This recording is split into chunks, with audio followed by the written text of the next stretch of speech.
Bueno, damos inicio a la clase. Es una clase en base a lo que ustedes ya han recibido en las primeras teorías, ¿no? Sobre todo de puerperio.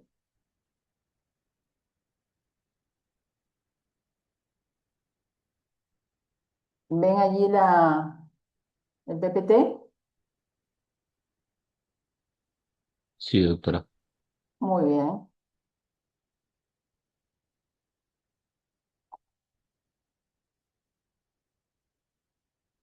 Bueno, entonces el tema es hemorragia posparto.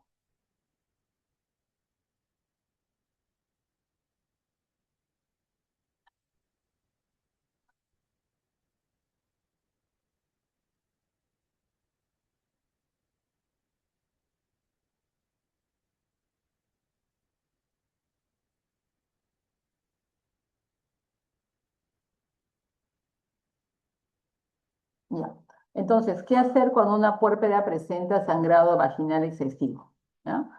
Eso es importante que cuando ustedes atiendan un parto posterior a eso estén atentos a las complicaciones que pueden haber propias de este periodo de trabajo de parto, ¿no? Entonces recuerden que el trabajo de parto termina con el alumbramiento y después inmediatamente comienza el puerperio. La hemorragia postparto es una emergencia. Eso es lo principal que tienen que conocer para hacer el manejo respectivo. Recordar que hay hemorragias obstétricas que se pueden presentar en todo el embarazo. Ustedes ya han revisado con las colegas, los docentes que han tenido la oportunidad de presenciar sus clases, prácticas o la teoría. Tenemos la hemorragia de la primera mitad, ectópico, aborto y mola, y hemorragia de la segunda mitad, DPP, placenta previa y rotura uterina. Esas representan de todas las hemorragias obstétricas solo el 35%.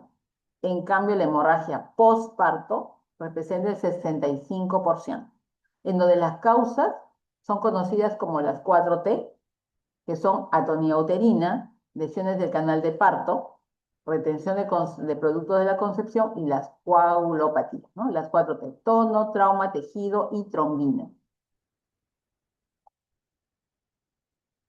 Importante saber que la hemorragia obstétrica es la principal causa de muerte en todo el mundo y representa casi el 27% de las muertes maternas. Entonces, por eso que es importante saber cómo manejarlas y de forma inmediata, oportuna, y recordar que no solamente se trata de la hemorragia por la causa etiológica, sino también hay una descompensación hemodinámica, ¿no? Entonces acá tenemos un útero puerperal normal que está bien contraído y a diferencia de un útero posparto con atonía uterina y se produce un sangrado masivo. Entonces, ¿qué tenemos que hacer con una paciente que está en esa situación? Primero tenemos que hacer un diagnóstico y el diagnóstico, como ustedes saben y están viendo en la práctica, tiene que ser basado en una anamnesis y un examen físico. Tengo que ver ectoscópicamente cómo está la paciente, si está sudorosa, si está pálida. Saber los antecedentes ginecobstétricos de la paciente y, muy importante, datos referentes al parto actual. Fue un trabajo de parto prolongado, tuvieron que usar oxitocina para acentuar el trabajo de parto, demoró mucho el trabajo de parto y no se produjo la dilatación y descenso, lo cual que conllevó a una cesárea y síntomas de alteración hemodinámica, ¿no? Taquicardia, polipnia, ¿no? Y por eso tengo que tomar funciones vitales, las 4, frecuencia cardíaca, pulso, presión arterial, llenado capilar, identificar las causas de ese sangrado. Por eso que tienen que tener en cuenta las 4T. Y revisar la placenta. Eso es muy importante porque es una de las causas de hemorragia postparto. Conociendo todo eso, puedo hacer mi manejo. Mi manejo va a ser específico de acuerdo a la causa. Tengo que manejar también mi estado hemodinámico, porque se produce un shock hipovolémico y que tienen que ustedes clasificarlo de acuerdo a los parámetros que tienen y saber si están en la necesidad de hacer una transferencia a un centro de salud de mayor complejidad. Muy bien. Dicho esto, tienen que saber que es una complicación grave que pone en riesgo la vida de la mujer, de la puérpera, ¿no? Aumenta la morbilidad, aumenta la mortalidad. Recordar que hay un sangrado fisiológico en un parto vaginal. Es normal que se pierda hasta 500 centímetros cúbicos y en una cesárea hasta 1000. Esos valores no causan descompensación de la madre, siempre y cuando tenga una hemoglobina adecuada. Si yo tengo una paciente con anemia de 8, de 9, de 10, esta paciente con un sangrado tal vez de esta cantidad, que no es muy alto, puede descompensar. ¿Qué más? La clasificación de la hemorragia postparto. Se clasifica en hemorragia postparto primaria si se produce dentro de las primeras 24 horas, ya sea de un parto vaginal y cesárea, siendo las causas principales las 4T y la principal, la atonía uterina. Eso representa el 90% de hemorragias postparto. El otro 10% son las hemorragias postparto secundarias que se producen en el puerperio inmediato y en el puerperio tardío. Como vieron en clases anteriores, inmediato después de las 24 horas hasta el 7º día y tardío del 8º hasta las 6 semanas, o sea, 42 días después del parto. ¿A qué se debe? Generalmente se debe porque hay retención de restos placentarios. Pueden quedarse algún cotiledón o las membranas ovulares. También puede haberse una endometritis, una infección o ambos, ¿no? Entonces, es lo menos frecuente, pero se puede presentar. Entonces, la hemorragia postparto complica del 5 al 15% de todos los partos a nivel mundial y por eso se considera una hemorragia obstétrica porque puede llevar rápidamente a la muerte materna. Si es grave, 0.2 o 0.4 de los partos van a ser serios con una hemorragia masiva. Por eso que es importante saber cómo prevenir, cómo diagnosticar y cómo tratar de forma oportuna, porque el personal de salud debe estar capacitado. O sea, no solamente capacitarlo desde que están en un hospital, sino desde la parte de la formación académica del futuro médico. Y se considera la primera causa de muerte a nivel mundial. Y es una muerte prevenible, porque si uno sabe manejar la forma adecuada, el tercer periodo del trabajo de parto, que es el manejo activo con uso de oxitocina, ya estamos previniendo que esta paciente haya un sangrado postparto. Entonces, ¿cómo puede variar la hemorragia postparto de acuerdo al tipo de este? Si tengo un parto vaginal, 2 a 4% de los partos vaginales pueden llegar a una hemorragia postparto. La cesárea, por el hecho de ser un procedimiento quirúrgico, tiene mayor posibilidad de ser hemorragia postparto. Entonces acá tenemos un parto vaginal, un parto quirúrgico o cesárea. ¿Qué más me produce? Una morbilidad materna extrema o casi muerte. ¿Por qué? Porque lleva un shock hipovolémico que compromete todo el estado hemodinámico, pudiendo desencadenar falla multiorgánica. Unas intervenciones médico-quirúrgicas urgentes, porque médicos tengo que poner vía, transfundir sangre, y quirúrgico probablemente porque tengo que entrar a sala a hacer manejo con suturas compresivas, y si no mejora esto, probablemente una histerectomía obstétrica. Transfusión de hemoderivados por coagulopatía de consumo, porque se ha perdido y se han consumido estos factores de coagulación, y una discapacidad reproductiva permanente, sobre todo si la paciente acaba en histerectomía. ¿Qué más me produce la hemorragia en cuanto a epidemiología? La incidencia puede variar de acuerdo al estatus socioeconómico de cada país. En América Latina va del 4.3 al 13% de los partos que se complican por HPP. Y en África incluso un poco más, hasta 25%. A diferencia de otros países desarrollados que la incidencia es un 3% de todos los partos.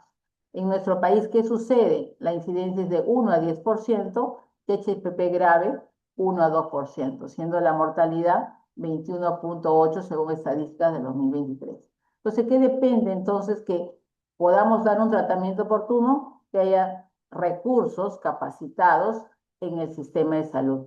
Factores sociodemográficos, que no haya anemia en las madres, que no haya obesidad, no haya desnutrición, porque esto va a conllevar a que de un trasfondo haya el hecho necesario para que la hemorragia posparto haga todas sus complicaciones.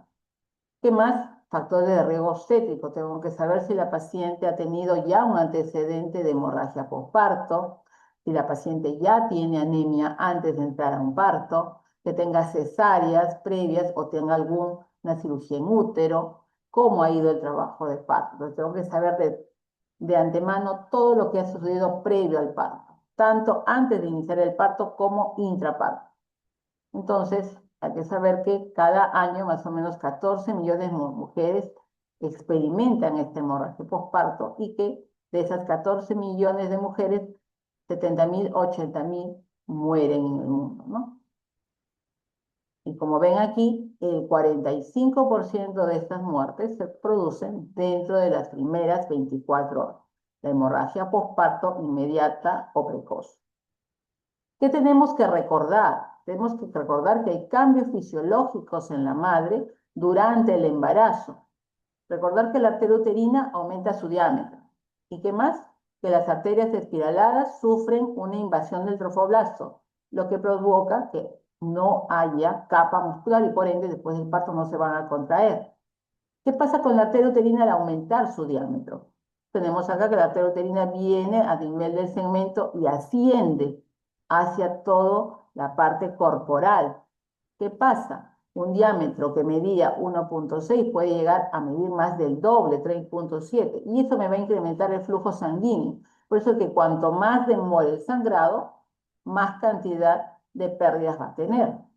Si normalmente pasaban 45 cc por minuto, cuando termino un embarazo de 38, 40 semanas, voy a perder hasta 3/4 de litro por minuto. Entonces significa, cuanto más yo me demore identificar una hemorragia y ver la causa, no voy a hacer el manejo oportuno y esta paciente, conforme avanza las pérdidas sanguíneas, va a ser un poco refractario al manejo de estos uterotónicos, transfusiones sanguíneas y puede llevar a un declive hasta una falla multiorgánica.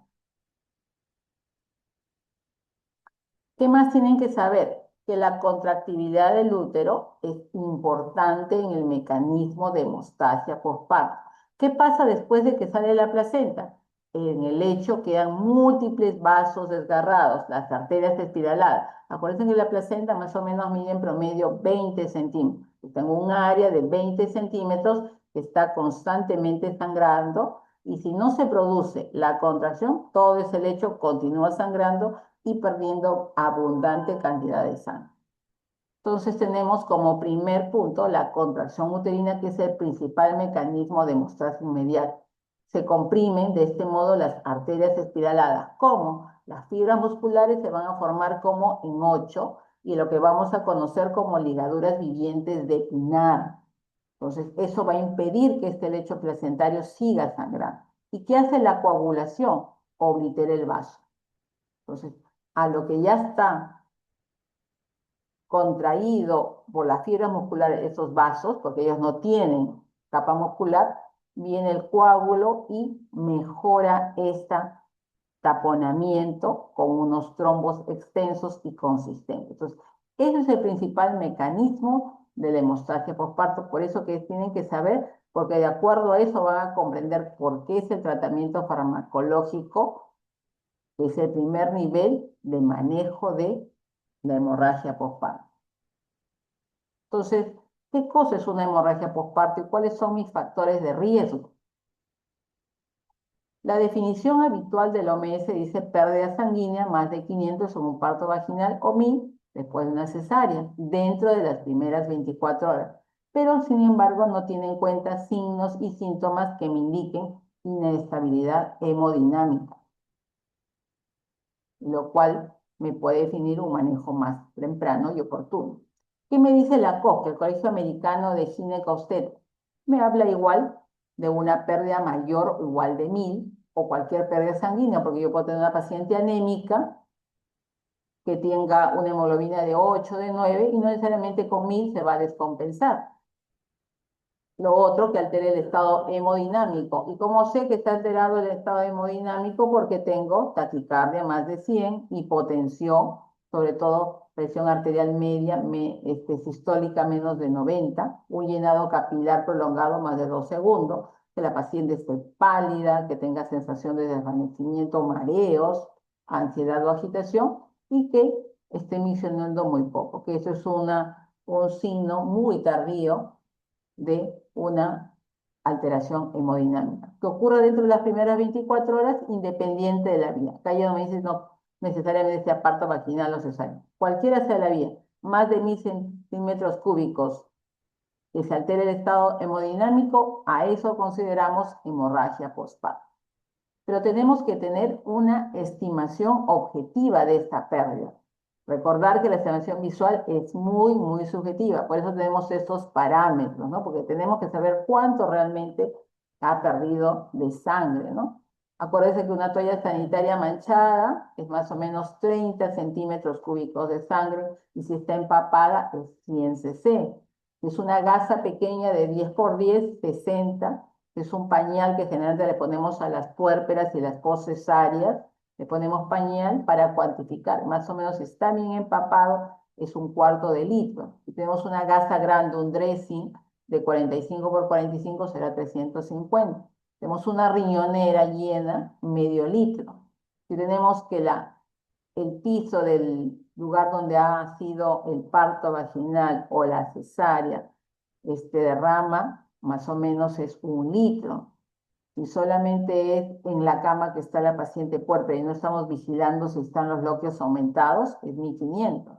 Y si ya derrama no solamente la cama, hasta el piso es 1500. Entonces, más de 2000, más de 2 litros de sangre. Entonces, no podemos esperar que la paciente esté perdiendo tanta sangre para recién diagnosticar una hemorragia. La paciente, acuérdense, puérpera, de parto vaginal o cesárea, tiene que ser monitorizada las 2 primeras horas, que son vitales. Frecuencia cardíaca, pulso sanguíneo, presión arterial, estado de conciencia, loquios, tono uterino, para evitar y detectar a tiempo esta patología. Entonces tenemos factores de riesgo, tenemos de bajo riesgo, medio riesgo o alto riesgo. ¿Quiénes son de bajo riesgo? Aquella mujer que tiene un solo hijito, que tiene menos de 4 partos, útero sin incisiones, una ausencia de historia de hemorragia postparto, que el feto esté entre 2,5 kilos a 3,5 kilos. Entonces, no puedo hablar en embarazo nunca de riesgo cero. Pueden tener bajo riesgo, medio o alto, pero no riesgo cero. En el riesgo medio, ¿quién están? Aquellas que tienen una cesárea o una incisión uterina, tal vez por una miomectomía, tenga 4 o más partos previos, un trabajo de parto prolongado, miomas de grandes tamaños, una madre de edad materna avanzada, más de 35 años, que se está usando sulfato de magnesio o nifedipino en caso de tocolíticos o sulfato de magnesio como para maduración, neuroprotección cerebral o para manejo de eclampsia, ¿no? El uso de oxitocina, ya saben, como acentuación cuando hay un trabajo por hipodinamia uterina, requiere usar oxitocina para mejorar la contractividad uterina o inducción cuando tengo que culminar el embarazo. Entonces, ese uso me favorece a que esta paciente haga hemorragia uterina postparto. Alto riesgo, ¿quiénes son? Embarazo múltiple, polidramios, macrosomía fetal. ¿Por qué? Porque se produce una sobredistensión de la fibra uterina. La coriomionitis, que se asocia muchas veces a RPM, historias de hemorragia postparto, 2 o más cesáreas previas o más de 2 de incisión uterina. La placenta previa, la placenta creta, increta, hipercreta. Por eso es que es importante desde antes del parto saber la ubicación de la placenta. Preeclampsia con síndrome de Gel, ¿por qué? Porque me produce trombocitopenia, me produce hemólisis, entonces eso me va a favorecer a que haya una hemorragia postparto o defectos de la coagulación. Entonces, eso es hacer una buena anamnesis, un buen control prenatal para saber qué patologías trae de fondo. Y recordar que solamente el 40% de los casos de hemorragia postparto se asocia a factores de riesgo. O sea, el 60% ha sido un parto tranquilo, donde el partograma estuvo adecuado, no hubo problemas con el feto, fue de tamaño adecuado, todo hace que estaba bien, no ha habido nada, pero hay hemorragia postparto. También se pueden clasificar los factores de riesgo como anteparto e intraparto. Anteparto, historia de HPP, polidramios, macrosomía, embarazo múltiple y dentro del intraparto, trabajo de parto prolongado, el uso de la oxitocina y la cesárea per se. Siempre hay que estar preparados para prevenir y manejar oportunamente la hemorragia postparto. Ahora, ¿cómo hago el diagnóstico y el manejo etiológico? Vamos a ver que se asocia muy bien uno con otro, porque yo hago el diagnóstico que es eminentemente clínico. Eso es importante. No hay ningún examen auxiliar rápido e inmediato que me haga ese diagnóstico. Entonces, ¿qué tengo que tener en cuenta? Después que la placenta se expulsa, hasta las primeras 24 horas, tengo que estar pendiente de esta paciente porque es el 90% de casos de HPP y tengo que identificar la causa para hacer el manejo inmediato. Si tengo una mujer con sangrado excesivo vaginal, parto o cesárea, tengo que buscar cuál de las 4 T es que está alterada. Y mi shock hipovolémico, con todo lo que le he mencionado para hacer la corrección rápida de la hipovolemia. Entonces, como la causa principal es atonía, tenemos que tener en cuenta, porque es el 70% de causas de hemorragia postparto. Entonces, siempre tenemos, después de un parto, un tono uterino adecuado, el sangrado fisiológico que ustedes ya saben, 500 en parto vaginal y 1000 en cesárea. Pero puede producirse que haya una incapacidad uterina de contraerse, a lo que llamamos hipotonía, ¿no? Entonces el sangrado está más de lo abundante, más de lo habitual, entonces tenemos que estar haciendo maniobras como masaje, ampliando la dosis de oxitocina para que esto remita. Pero si a pesar de eso no remite, estamos hablando de atonía uterina, que ya es de hemorragia excesiva en el posparto inmediato. Por eso que es importante cuantificar la hemorragia, evaluar el estado hemodinámico y determinar el tiempo transcurrido. A mayor tiempo, mayor riesgo de muerte materna. Entonces, la etiología, las 4 T, tono en 70%, lesiones del canal de parto 19%, tejido 10% y la trombina es el 1%. Entonces, siempre tener en cuenta la atonía uterina. Comencemos por la segunda causa, porque la primera tiene mayor bibliografía y por ende explicación. Entonces, la segunda causa es el trauma del canal de parto, que es el 19%. ¿Qué cosa puedo encontrar? Desgarro perineal y hematomas perineales. Puede ser porque el bebito vino en presentación compuesta, tengo un feto grande o el parto ha sido muy rápido, ha sido un parto precipitado. Puedo tener laceraciones cérvico-vaginales porque ha sido un parto instrumentado, que ahorita ya no lo hacemos, otra vez el parto precipitado o una episiotomía que no se protegió bien y se amplió y hubo un desgarro, ¿no? Entonces, ¿qué tengo que hacer? Primero, colocar mis válvulas vaginales si es que no es el periné, porque eso me va a permitir ver el cuello uterino y el canal vaginal, ¿no? ¿Qué tengo que hacer? Si está con desgarro, suturar, no hay otra.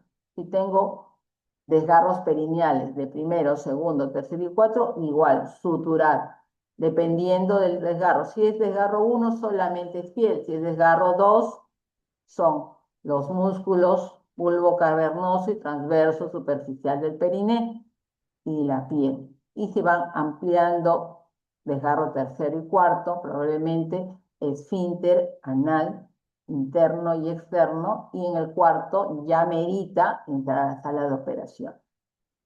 Entonces acá tenemos igual sutura de los desgarros cervical, vaginal y perineal, y también puede haber otras cosas, no solamente desgarros, puede haber hematomas vulvares, lo cual requiere de bridación, ¿no? Se abre y se saca el coágulo que se ha formado y posteriormente se hace la sutura.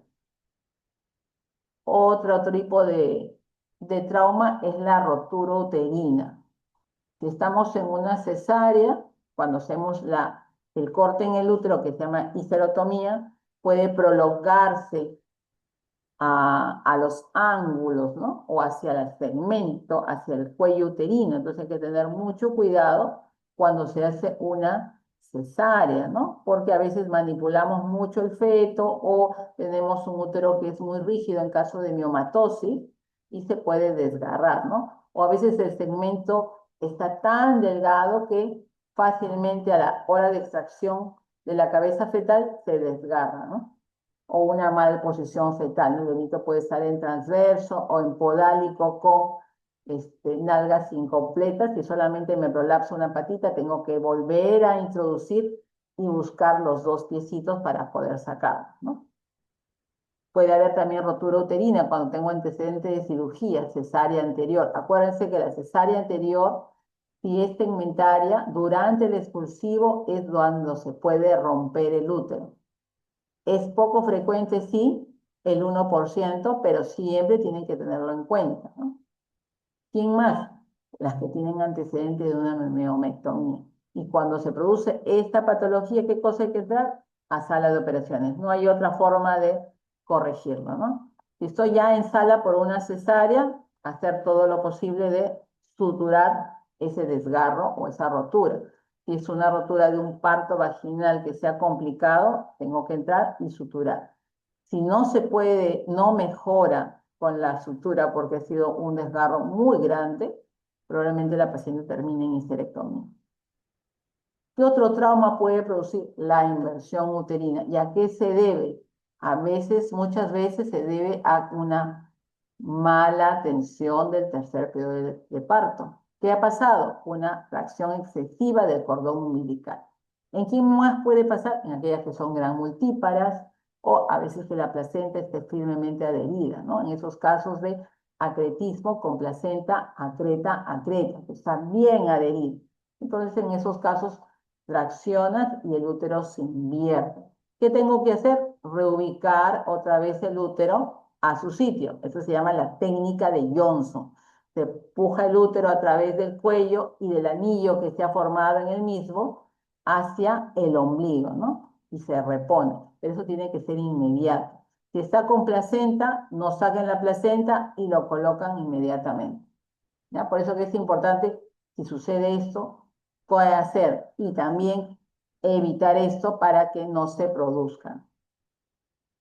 En cuanto a tejidos, que es la otra causa menos frecuente, es el 10%, siempre que se produce un parto, revisar placenta, revisar membranas coriomnióticas, porque esto puede producir sangrado y una poca contractibilidad uterina, ¿no? Entonces acá tengo cómo puedo revisar por ecografía, si es que tengo dudas, porque a veces, acuérdense que la hemorragia postparto puede producirse dentro de las primeras 24 horas, entonces a veces viene una paciente transferida de un centro de salud periférico, viene al hospital y sangrado, ¿no? Y está con sangrado y el personal no me sabe decir si la placenta estuvo completa o no estuvo completa, o no tengo ese dato, ¿no?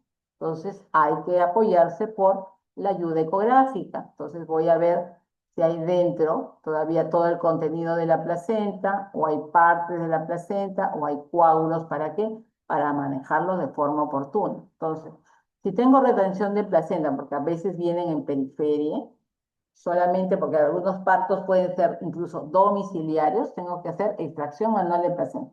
Coloco mi mano a través de la vagina, cuello y busco la placenta y la tracciono y la estirpo y la saco. Si hay retención de membranas ovulares o cotiledones, legrado uterino puerperal, y si tengo acretismo placentario, entro y no sale la placenta por nada, asumo que tiene un acretismo y por eso tengo que entrar a la cirugía. No me puedo hacer persistentemente una extracción manual porque está adherida, no voy a hacer nada. Voy a provocar más bien que el útero se invierta y una hemorragia masiva. Entonces entro a sala y busco la mejor forma de extraer. Si no se puede extraer porque está muy adherida, también probablemente termine en histerectomía obstétrica, ¿no? Entonces acá, si tengo retención de membranas, coágulos o cotiledones que me impiden que el útero se contraiga, legrado. Por eso es importante revisar la placenta y las membranas. Si hay retención de placenta, extracción manual. Entro con mi manito y saco la placenta. Y posteriormente, como siempre ha habido, puede haber algunas partes de las membranas que se quedan, termino con legrado uterino puerperal. Entonces siempre, no olvidar, Revisar la placenta y las membranas que estén completas, porque la retención de productos impide que el útero se contraiga adecuadamente. Tienen que hacer esto. Cara fetal, cara materna y ver todas las membranas que estén completas, porque el bebito no es un ente plano, es tridimensional, o sea, va a sobrar incluso las membranas, cubren toda la torta placentaria y con eso puedo decir, ¿qué más saber cuando atienden un parto? Que la punta de las membranas sacan en punta de lápiz. Entonces es importante que sepa. Muy bien. Y eso es el apoyo al diagnóstico, ¿no? Voy a tener mi ecografía, sobre todo en aquellas que vienen referidas de un centro de salud periférico. Por eso es que el hospital es nivel 13. Recibimos de toda nuestra jurisdicción a nivel nacional. Entonces tenemos que saber realmente qué cosa es lo que ha pasado, ¿no? ¿Por qué? Porque si bien la paciente no llega inmediatamente dentro de las primeras 24 horas y sigue sangrando, y la anemia sigue bajando, tengo que buscar a qué se debe. Pues con ecografía puedo encontrar, no, todavía hay membranas, tengo que hacer mi legrado, ¿no? Porque si esto persiste muchos días, puede llegar a convertirse en una endometritis puerperal. Y el último factor, que es la trombina, que es el menos frecuente, tienen que saber patologías preexistentes, ¿no? Si hay hemofilia A con déficit de factor 8, enfermedad de von Willebrand o hay hipofibrinogenemia. Si son adquiridas, si es un PTI o un CID por muerte fetal, intraútero, sepsis que haya por corio, también puede llevar a una alteración de los factores de coagulación. La preeclampsia con síndrome de Hell, no se olviden de eso, la triada, trombocitopenia, elevación de enzimas hepáticas y hemólisis. Hemólisis ya me habla anemia, trombocitopenia, plaquetas. Entonces, si tengo una paciente con 82.000 de plaquetas, me va a sangrar. Entonces, no solamente tengo que ver que el útero esté bien contraído, revisar mi placenta, mi canal, tengo que ver que probablemente tengo que usar factores de la población o transfundir plaquetas para que la paciente no continúe sangrando. Y ver tratamientos que está usando la paciente, tratamientos anticoagulantes con heparina por algún factor, por alguna patología de fondo. ¿Ya? Entonces, ¿qué cosa hago? Corregir según el factor de coagulación alterado. Si tengo plaquetas bajas, colocar plaquetas. Si tengo factor 8, colocar factor 8. Si es von Willebrand, von Willebrand. Entonces, es importante saber el diagnóstico y qué cosa voy a hacer en caso de ese factor.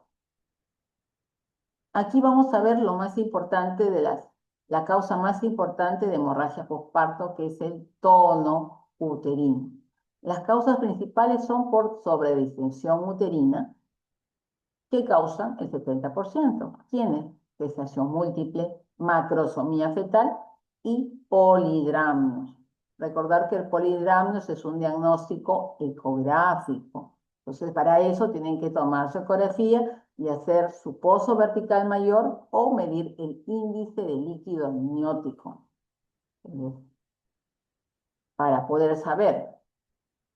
Con la ecografía voy a saber si un feto es grande o si hay múltiples fetos, ¿no? Y la clínica que me va a medir una altura uterina más grande de lo habitual para la edad gestacional, ¿no? Entonces, sobredistensión me va a producir un agotamiento muscular, ¿no? Que probablemente me va a ser refractario al uso de oxitocina. Entonces hay que tener cuidado con eso. Los agotamientos muscular por trabajo de parto prolongado también, gran multiparidad, inducción y acentuación de trabajo de parto, los RPM con corio, ¿no? Por eso habla de ruptura prematura de membranas con corio.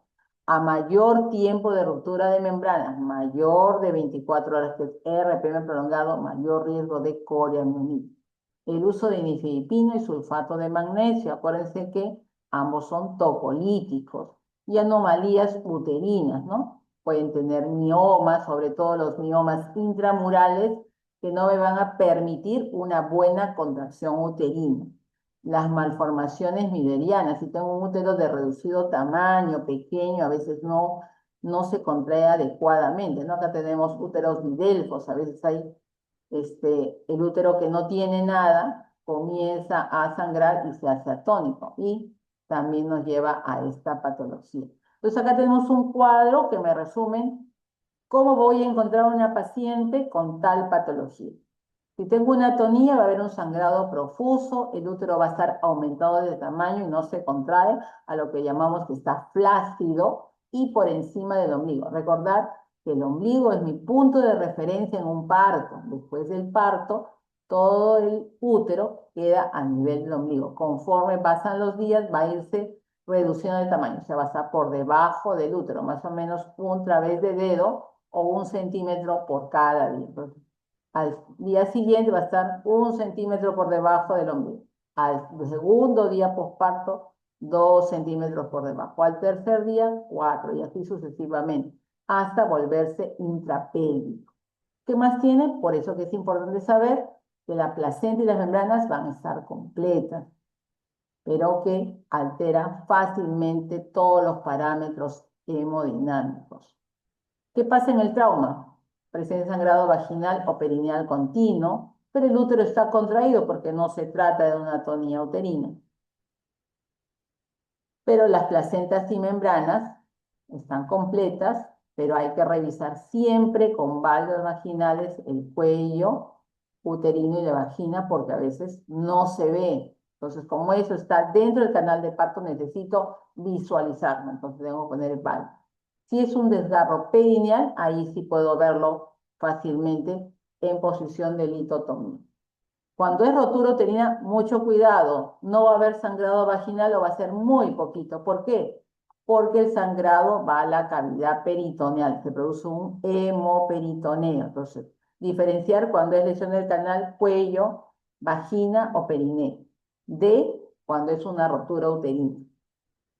En cuanto a retención de tejidos, el sangrado vaginal es continuo, el útero está poco contraído, no está flácido, y no hay lesiones en el canal, por eso revisa nuevamente, revisa su placenta si es que la tienes al lado, y probablemente falte algún cotiledón o falte alguna membrana ovular, por lo cual tienes que hacer tu legrado uterino. Si la placenta no sale, hace su extracción manual, pero si no puedes sacarla a pesar de su extracción, meter la mano dentro del útero, tienes que ser ya en sala para la cirugía. En cuanto al trastorno de coagulación, acá hay un error porque se decía más abajo, es el 1%.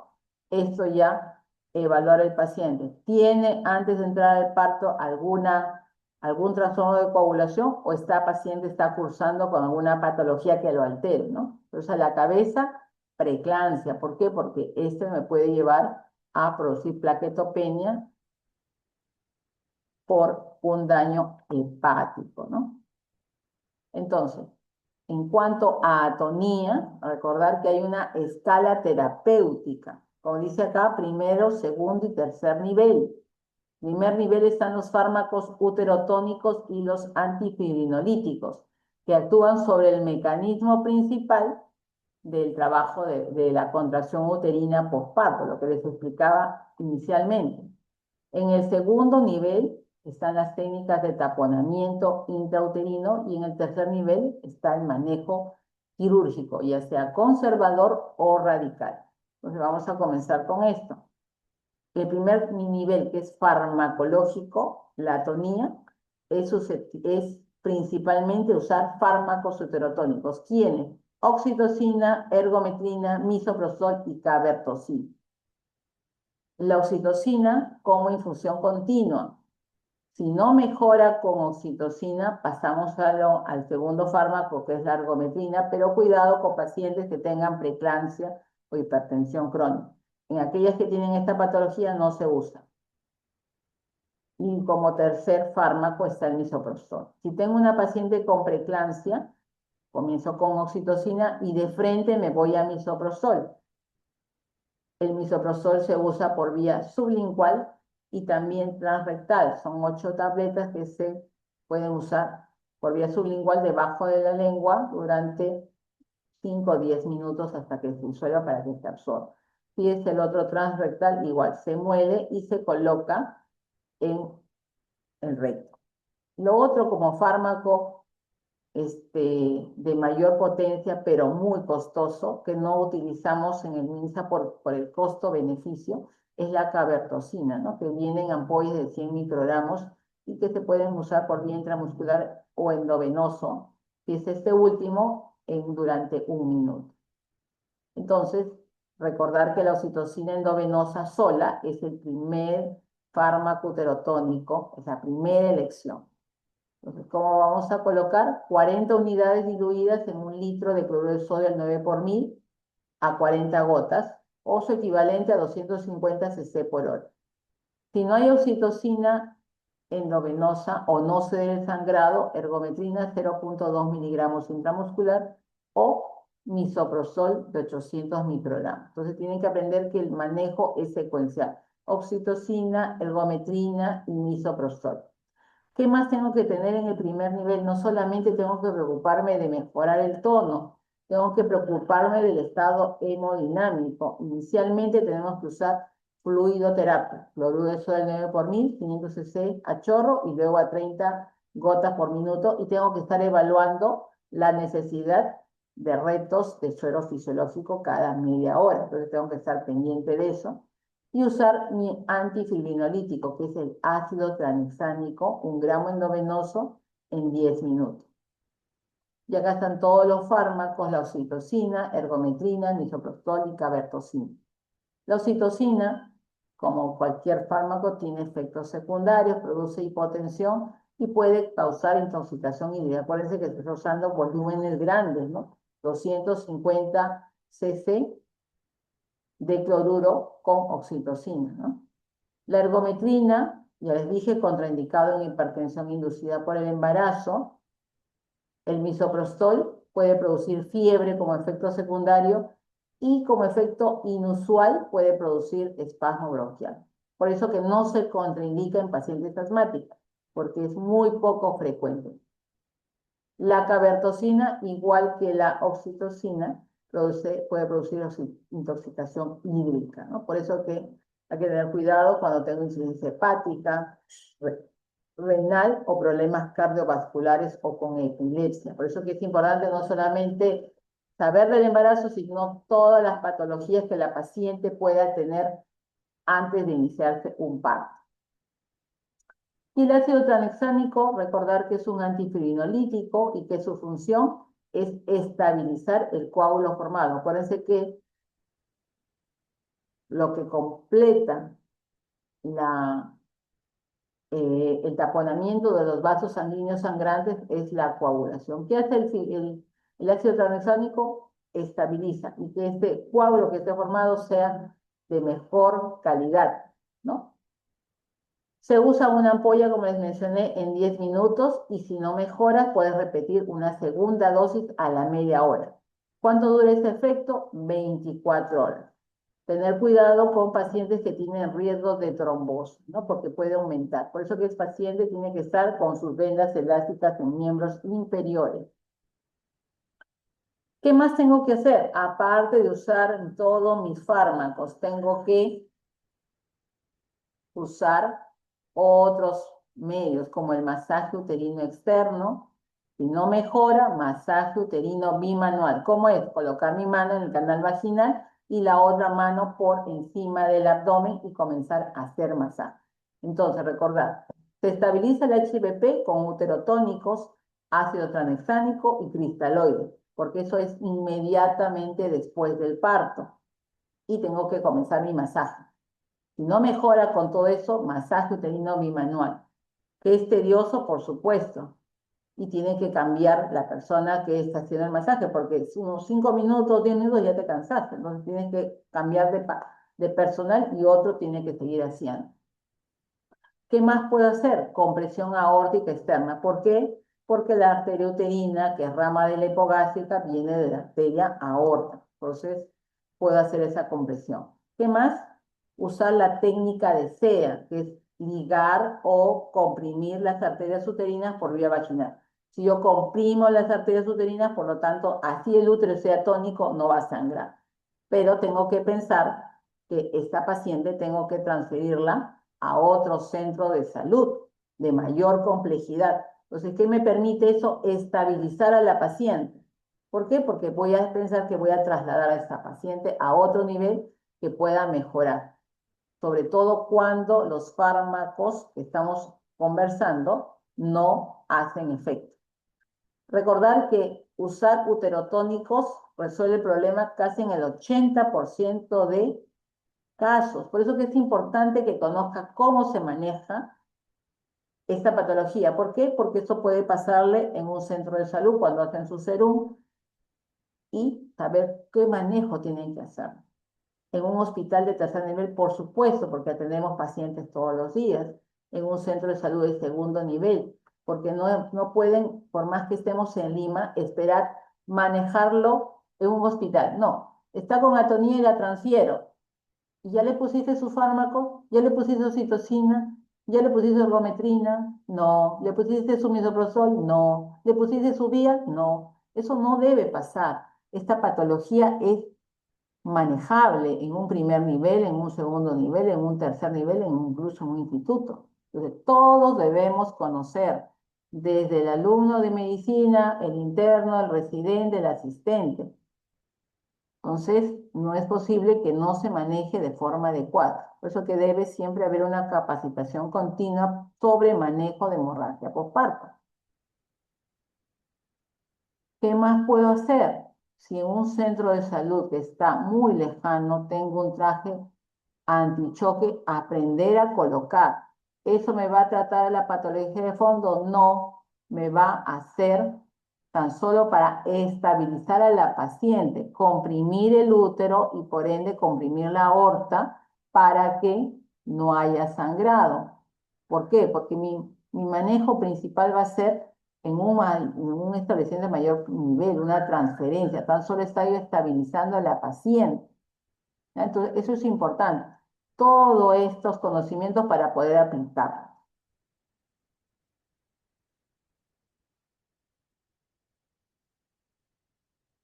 Y acá van a ver un video cómo se va a utilizar el traje antichoque. Quiero ver esto un poquito. Ya.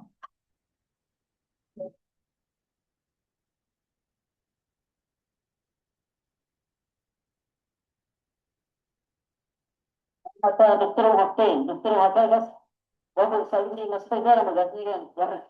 Pinamago sa ano, nakataran.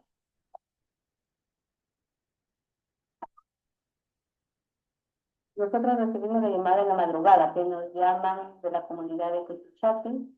¿Desde qué hora?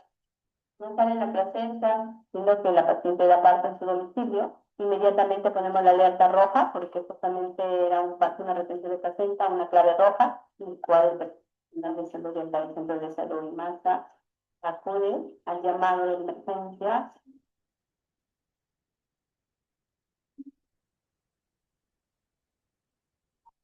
Ya, ini seorang ko kaya dikas mo sawan pasabo ng dutikas mo ng paches mo kuha mo ng achikuy, di paches ba chikuy alas 3:30, chikana ka mas ni kuha mo ng uching mong tigure mina seorang ng dutika kimo nang asikun ampo ang ko nunik matiwi puya rukure salud ni masa.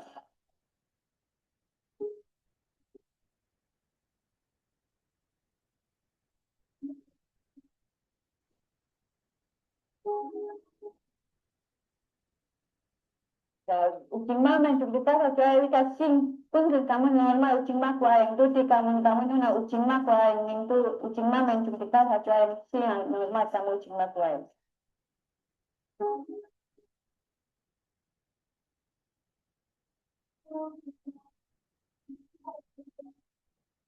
Se encuentra en un mal estado, con un poco de uso hipovolémico, porque fue un parto domiciliario, la retención de placenta, no de más o menos unas 3 horas, el cual se traslada y se diagnostica un uso hipovolémico grado 3.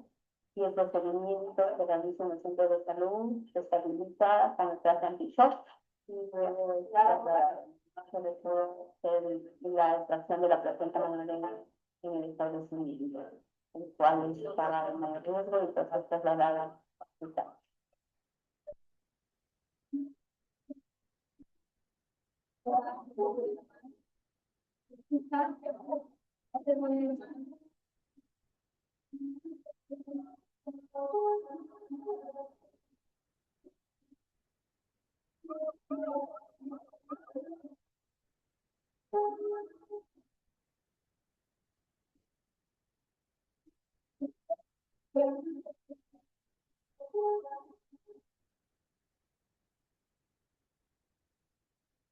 Kawanuna aha putar matihin kiri pesan kana hatu koja aha cintaan digman ingo hina unik bondo bakan bawa palaka pesan ibon kanuni leon si bawa ibak na hamu takuri kami dikore.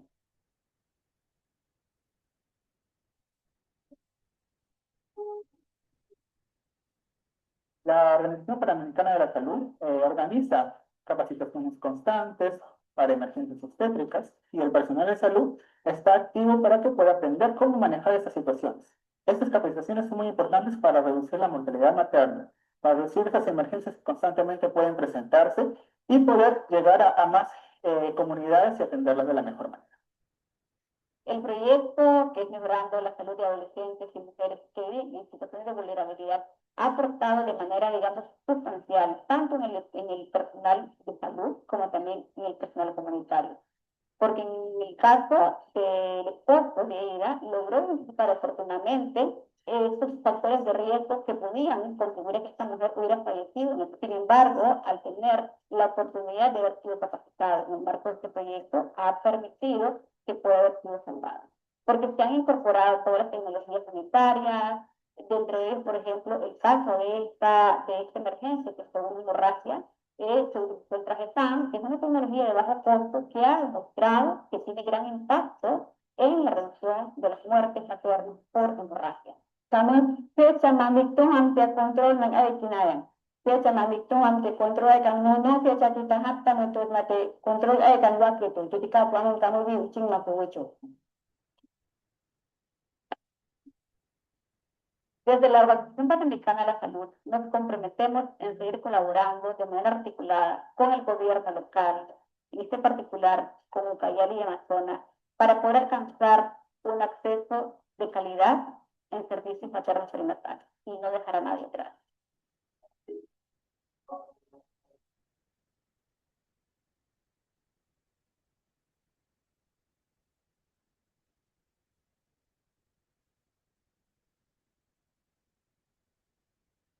Como ven en el video, se usa el traje antichoque para transportar a la paciente, para referir.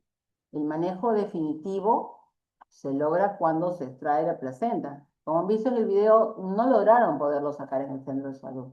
Entonces, colocan el traje antichoque para transferir a la paciente, ¿no? Como estamos viendo aquí, es para referirla. ¿Por qué? Para que evite sangrar aún más la paciente y se descompense mayormente y pueda morir, y muera, ¿no? Entonces eso es importante, saber manejar todos los mecanismos que puedan evitar que la paciente se complique aún más con una hemorragia postparto. ¿Cuáles son los otros manejos médicos y quirúrgicos que pueden haber en la atonía uterina, ¿no? Tenemos el segundo nivel, que es la colocación de taponamiento endouterina con Bacri, y el tercer nivel ya son los niveles quirúrgicos, ¿no? Donde incluimos la radiología intervencionista. Entonces, en el segundo nivel tenemos el taponamiento con Bacri, que es un instrumento que se usa para colocar dentro del útero y que haga la compresión del lecho sangrante, del lecho placentario, ¿no? Y esto se va a retirar dentro de las 24 a 72 horas. ¿Qué efectividad tiene? Un 87-95%. Como ven acá, es como si fuera una sonda Foley, pero que en vez de tener un balón pequeño, tiene un balón más grande que tiene una capacidad de 350 cc a medio litro, ¿no? Se coloca adentro y se va a verificar, como acá tenemos una parte más distal, más que llega al fondo, con esta vamos a ver qué sangrado, si el sangrado persiste o no. No voy a producir una contracción uterina, sino todo lo contrario. Voy a llenar mi balón con la finalidad de que al estar lleno comprima los vasos sanguíneos que están sangrando. La función de la parte más distal que llega al fondo es para ver si el sangrado ha parado o no. Si el sangrado persiste, estoy viendo que este balón intrauterino probablemente no haya sido efectivo. Entonces, por eso me sirve esa guía para saber. ¿Qué más necesito? Que haya guía ecográfica para ver si está bien colocada. Entonces, si bien yo lo puedo poner en un primer nivel, este paciente va a tener que ser referido a un lugar de mayor complejidad para hacer el seguimiento ecográfico y el monitoreo de ese sangrado vaginal.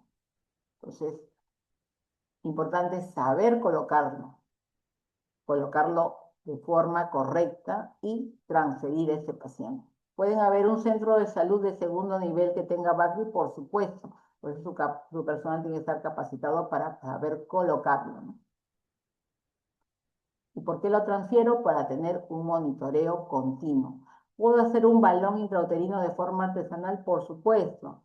¿Toma más tiempo? Claro, porque tengo que usar una sonda Foley, tengo que usar un preservativo y una vía para llenar con cloruro. Entonces tengo que armar mi balón, a diferencia de tener un balón Bacri ya preparado para usarlo inmediatamente, ¿no?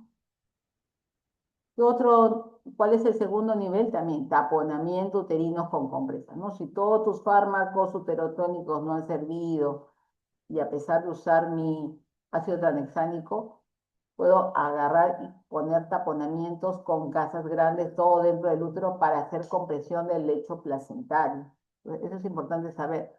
Pero al final, ¿qué voy a hacer? Igual, transferencia a otro nivel de mayor complejidad. No se queden con esa paciente, salvo que no haya forma de transferirlo. ¿Por qué? Porque requiero un monitoreo continuo. Acuérdense que la hemorragia postparto no solamente es atacar la causa, sino también ver el estado hemodinámico, ¿no? Muchas veces las pacientes, si bien cuando no están muy descompensadas o cuando el shock hipovolémico es uno, solamente requiere fluidoterapia, hay algunas que ya requieren transfusión sanguínea, por eso también la transferencia. En cuanto al tercer nivel, tenemos manejos conservadores y manejos radicales. ¿Qué es uno de ellos? El conservador, hacer embolización de las arterias uterinas mediante radiología intervencionista. ¿Qué significa?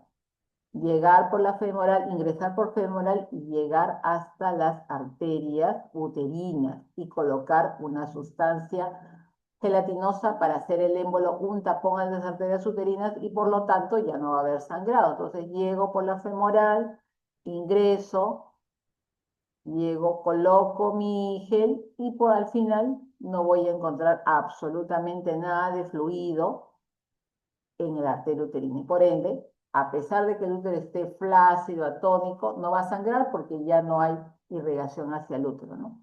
Eso dura poco tiempo y conforme pasan los días, el útero se puede estar contrayendo de forma fisiológica, ¿no? ¿Qué otro manejo conservador tenemos? Las suturas compresivas. ¿Cuál es la finalidad? Compresión mecánica del útero para disminuir el flujo sanguíneo y para que de esta forma cese. ¿Qué suturas compresivas tenemos? Behling, la sutura de Heisman, la sutura de Cho.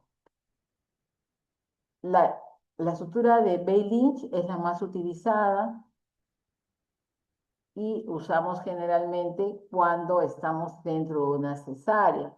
¿Por qué? Porque tenemos la zona de la histerotomía, ¿no? Entonces ponemos puntos en forma longitudinal al eje principal del útero y vamos a amarrarlas que al final van a producir un útero de esta forma, ¿no? Como si fuera, como hemos apretado todito, hacerlo un bollito para que no sangre las zonas del lecho placentario, ¿no? Entonces, tenemos así, y la hemostasia, la máxima hemostasia se logra dentro de las 24 y 48 horas, ¿no? Después ya el útero, como reduce su tamaño, porque se va achicando, que es lo normal, lo fisiológico, ya pierde la tensión. Pero lo que queremos es las primeras 48 horas que se produzca la parte hemostática de esta sutura.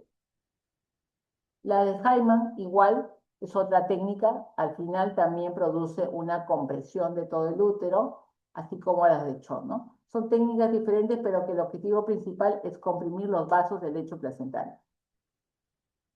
Entonces, si acá vemos un estudio, ¿qué tan efectivas son las suturas compresivas? llegan casi a un 97% que logran la hemostasia y por ende la disminución del sangrado vaginal, el sangrado del útero, ¿no? Por esta atonía. ¿Qué otras? Si no surte efecto las suturas compresivas, podemos pasar a la ligadura de las arterias uterinas. Si tengo la cavidad pélvica abierta, puedo ir buscando las arterias uterinas y ligarlas, ¿no? Para evitar el sangrado. Si esto no surte efecto, pasas a un siguiente nivel, que es la ligadura de las arterias hipogástricas, pero que requiere saber mucho de la anatomía, que a veces en el embarazo se distorsiona porque los vasos son de mayor calibre, ¿no? Y están más metidos en el retroperitoneo. Por eso que el personal que hace eso tiene que estar capacitado para poder separar e identificar esos vasos, sobre todo las arterias hipogástricas.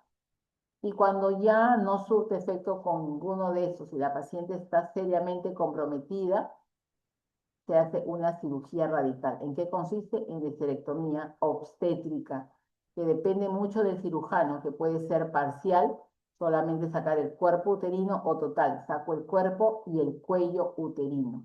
Y la indicación, como dice su término, histerectomía obstétrica, lo voy a hacer en atonía uterina irreversible, acretismo placentario, cuando hay una laceración uterina que no mejora con las suturas, una placenta previa, un DPP marcado con útero de Cuvalier, una sepsis de foco uterino o un CEIDE, ¿no? Entonces, es las indicaciones de una histerectomía obstétrica. Ahora vamos a pasar a la prevención de la hemorragia postparto. Tenemos que tener en cuenta que la hemorragia postparto es una complicación que se puede evitar, por eso se llama de muertes maternas prevenibles. ¿A quiénes se les debe hacer? A todos los partos se debe usar agentes uterotónicos durante el alumbramiento, que es el tercer periodo de trabajo de parto. ¿Por qué? Porque si a pesar de esto no mejora, tenemos que hacer un manejo oportuno del HPP. ¿Y qué fármacos se usan? Oxitocina, ergometrina y misoprostol. Entonces, hay que hacer el manejo profiláctico con uterotónicos durante el alumbramiento. ¿Cuáles son mis estrategias para hacer un manejo activo de la tercera etapa del trabajo de parto? Usar oxitocina como primera opción, o si no hubiera, otro fármaco uterotónico después que sale el hombro anterior o salió todo el cuerpo durante el primer minuto del parto. ¿Qué más tengo que hacer? Mi contracción controlada del cordón umbilical para evitar inversión uterina. ¿Qué más? Un masaje uterino externo después de la expulsión de la placenta. Entonces, ¿qué cosa hago? Un manejo activo del alumbramiento. ¿Cuál es la diferencia de usar o no usar oxitocina? Cuando uso oxitocina, el alumbramiento va a durar en promedio entre 5 a 15 minutos. Si yo espero un alumbramiento espontáneo sin uso de ningún fármaco, esto se va a producir en media hora. Entonces tengo que saber, si estoy en un parto o en un centro de salud y no tengo a la mano oxitocina, mi tiempo prudente es media hora. Pero si uso oxitocina, entre 5 y 15. ¿Qué opciones tengo? Usar oxitocina, 10 unidades internacionales de forma intramuscular. Entonces salió el hombro anterior, por eso tenemos el apoyo de otro personal que son las licenciadas en obstetricia para que coloquen la oxitocina apenas salga el hombro anterior o salió todo el dedito, ¿no? ¿Qué más puedo usar también? La oxitocina, 5 unidades internacionales endovenosa, pero esto se ha dejado de usar por efectos cardiovasculares que tiene en la mano. Si no tuviera la ergometrina, puedo usar, si no tuviera la oxitocina, puedo usar la ergometrina, 0.2 miligramos intramuscular igual, dentro del primer minuto posterior al parto.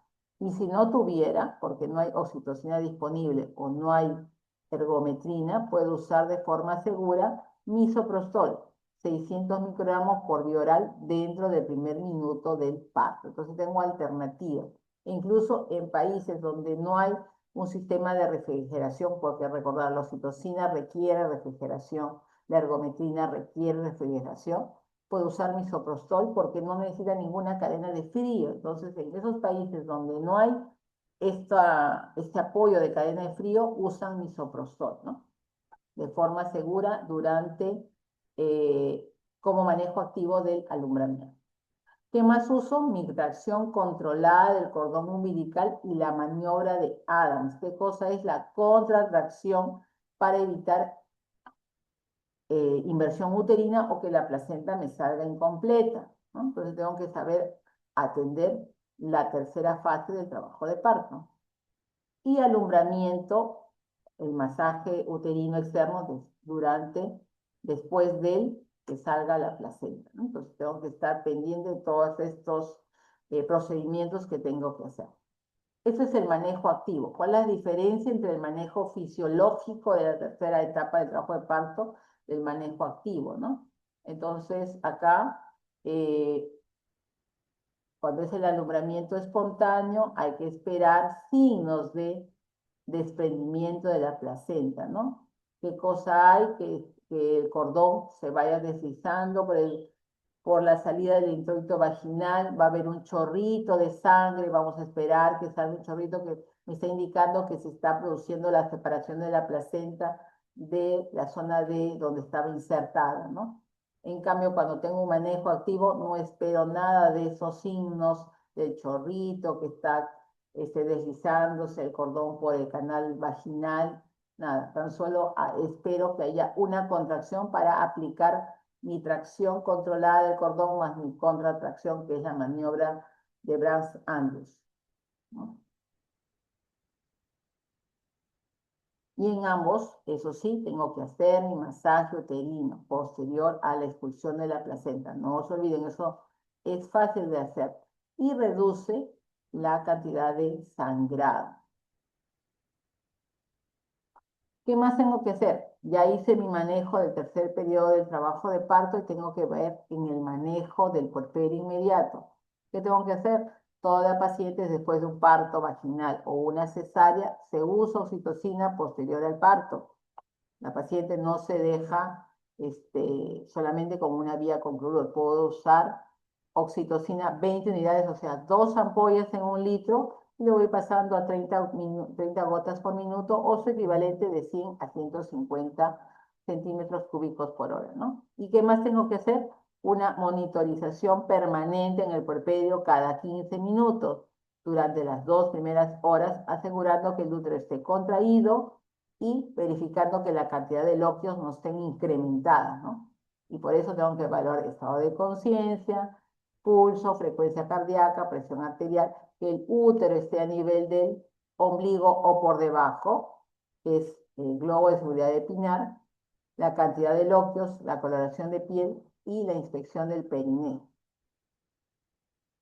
Entonces, habiendo terminado de dialogar y explicarles cómo es todo el mecanismo, las causas de la hemorragia posparto y cómo saber manejarlas, vamos a ver el shock hipovolémico por hemorragia posparto, a lo que llamamos clave roja.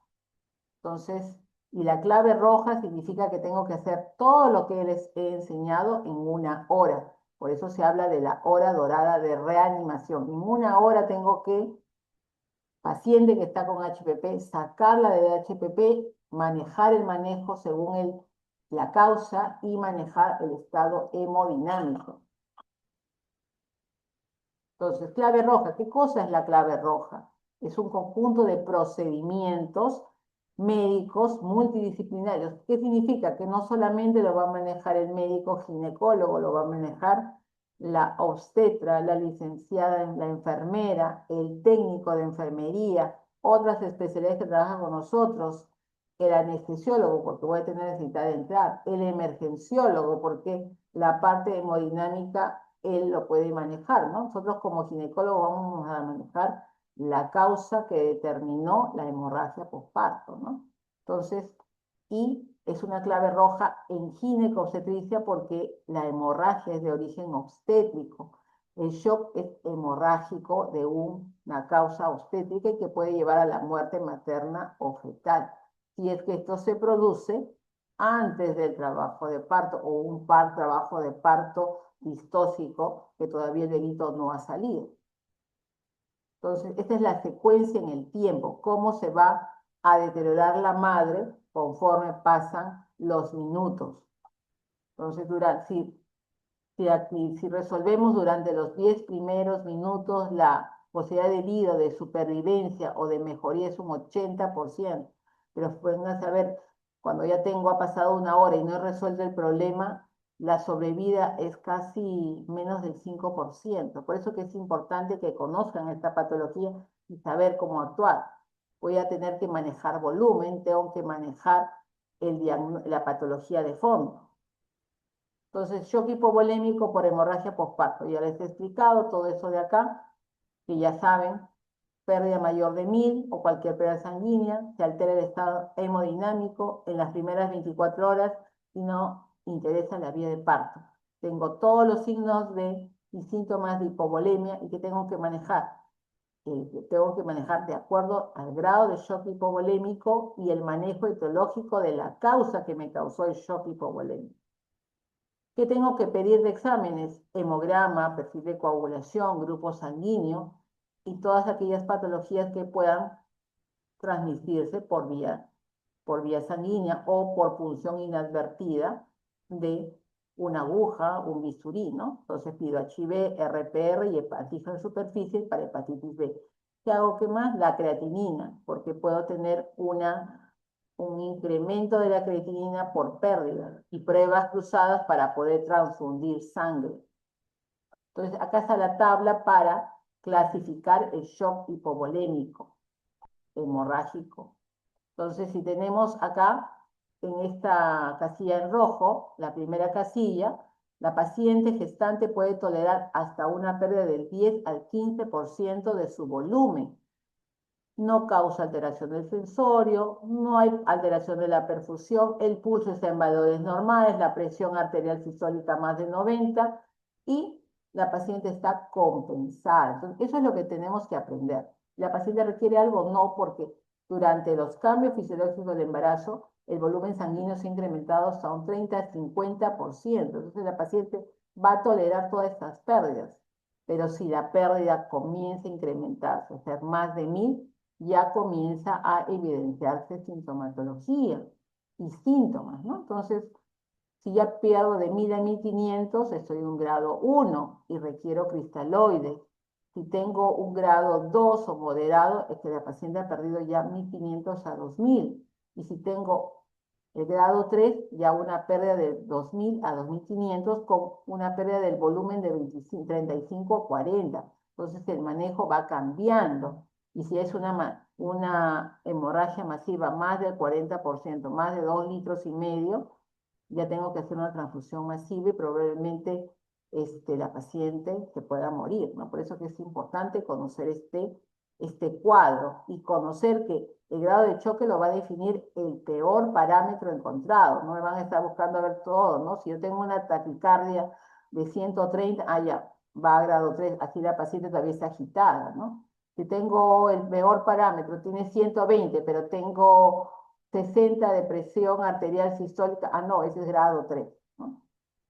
Entonces tengo que clasificar de acuerdo al peor parámetro encontrado.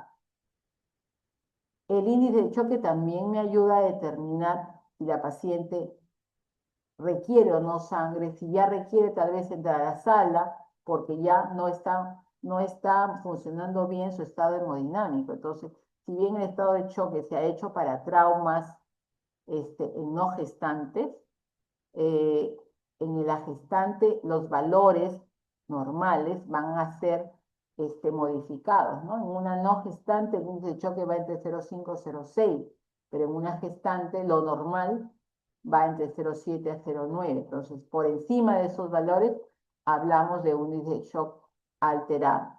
¿Qué cosa me evalúa? Es un predictor de deterioro materno, no es muy valioso para eso, pero sí me indica la necesidad de transfusión o de que la paciente tenga que entrar a una intervención quirúrgica y que requiere una atención urgente de alto nivel. O sea, me dice, paciente tiene que ser transferida ya, no la puedo tener en un centro de salud de primero o segundo, ¿no? Porque no tengo banco de sangre, no tengo UCI, no tengo trauma shock para manejar. Y marcador de severidad. Entonces, ¿Cómo se maneja la clave roja? El minuto 0 es la activación.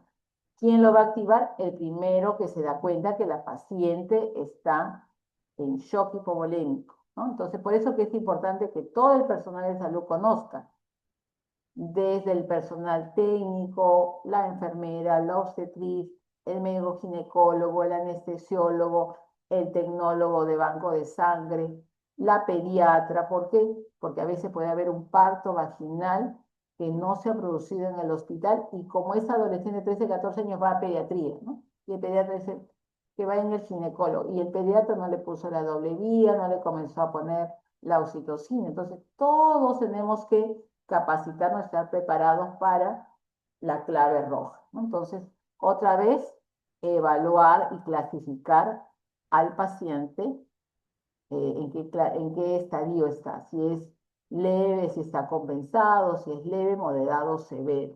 Entonces, eso es la activación. Durante los 20 primeros minutos, ¿qué cosa voy a hacer? La reanimación, la parte hemodinámica, canalizar doble vía, con catéteres gruesos, no delgaditos, 20, 21, no, catéter de 14, 16. Y en una vía voy a poner lo que les mencioné, cristaloides, 500 cc a chorro, y continuar si es que es necesario, de acuerdo a la respuesta hemodinámica, bolos de 300 a 500 cada media hora. Y en la segunda vía, como la causa más frecuente es atonía, oxitocina, lo que les mencioné, 40 unidades en 1000 cc de suero fisiológico, 40 gotas, y control estricto de las funciones vitales y el estado hemodinámico. ¿Qué más voy a hacer? Oxígeno al 100% por cánula basal a 10 litros por minuto. Sonda vesical para cuantificar la diuresis y tomar todas mis muestras, hemograma completo, grupo sanguíneo, perfil de coagulación y pruebas cruzadas. Por eso que es importante que el técnico de laboratorio esté al llamado, ¿no? Si es una clave roja, venir rápidamente al lugar donde está esta paciente. Nosotros como ginecólogos, ¿cuál es el diagnóstico? Porque si yo sé el diagnóstico, manejo. Si es atonía, los fármacos uterotónicos. Otra vez, oxitocina, ergometrina, misoprostol. Si hay en el hospital y no mejora con todo esto, cabertocina y masaje uterino bimanual. Si es trauma, sutura de desgarro de cuello, del canal vaginal, perineal. Sobre todo si es primero, segundo y tercero, porque el cuarto es en sala de operación. Tejido, legrado uterino y trombina, poner los derivados que requiere. Entonces acá está la clave roja en cuanto a HPP, ¿no? El 19% se debe a canal, trauma del canal. Por eso tengo que revisar el canal de parto, revisar si no hay desgarros cérvico-vaginales y realizar la sutura correspondiente. Revisar también la placenta. Si está completo, terminó allí, pero si no está completo, si la placenta está retenida, extracción manual. Si no se puede, a sala. Si la placenta, el alumbramiento fue incompleto, revisión de cavidad con legrado uterino. Si se trata de la atonía uterina, como les mencioné, doble vía y oxitocina, compresión uterina manual. Si mejora, terminó allí todo. Si no mejora, si no mejoró con la oxitocina y el masaje uterino manual, ergometrina. Si no mejora, misoprostol. Si no mejora, cabertocina. Y siempre apoyarse en ácido tranexámico. Y si no mejoró, repetir a los 10 minutos. Si todo va bien, terminó tu manejo de la atonía uterina, tan solo estabilizar la parte hemodinámica. Si no hay respuesta, compresión uterina bimanual, taponamiento uterino. Si tenemos la disponibilidad del balón de Brackley, colocarlo. Si la respuesta es favorable, terminó todo. Si no es favorable, laparotomía. Primero, para hacer tus suturas compresivas, su manejo conservador, o tu ligadura de las arterias uterinas o las arterias hipogástricas. Y si no mejoró, y histerectomía, que ya es el manejo quirúrgico radical. ¿Qué más tengo que hacer en los 20 primeros minutos? Todo lo que le estaba mencionando y descartar coagulopatías de consumo. Si la paciente tiene preeclampsia, probablemente tenga un síndrome de Gel, tener cuidado con eso. ¿Qué se hace en los 20 a 60 minutos?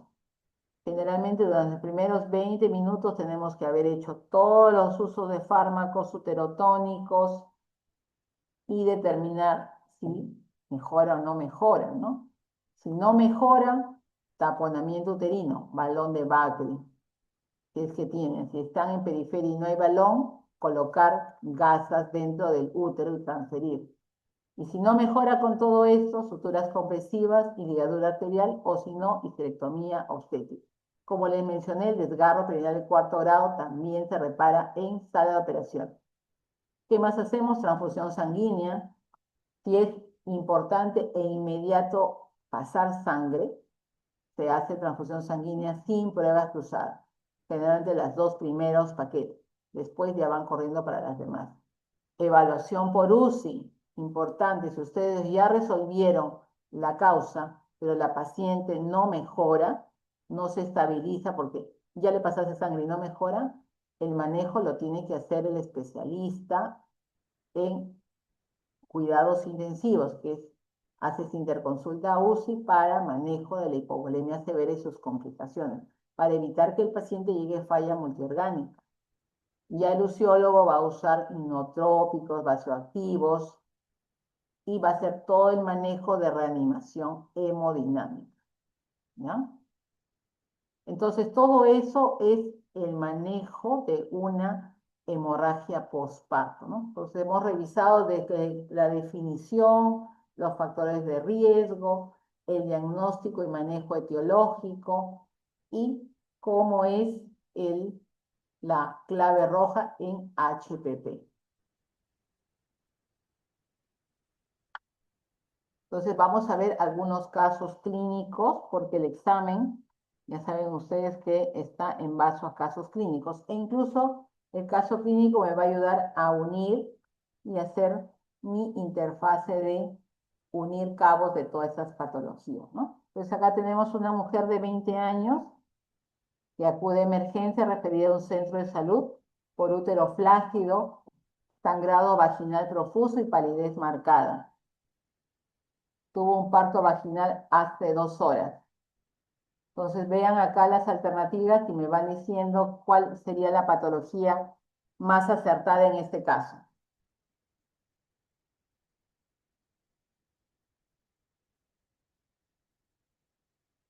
¿Aló?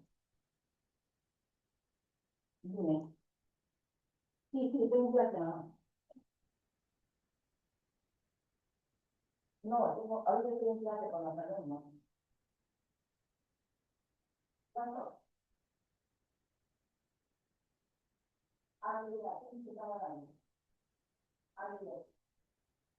Ya, ¿se calmó con eso? ¿Se calmó? Ah. Es lo mismo, realmente le toca más, ¿verdad? Ya, bueno.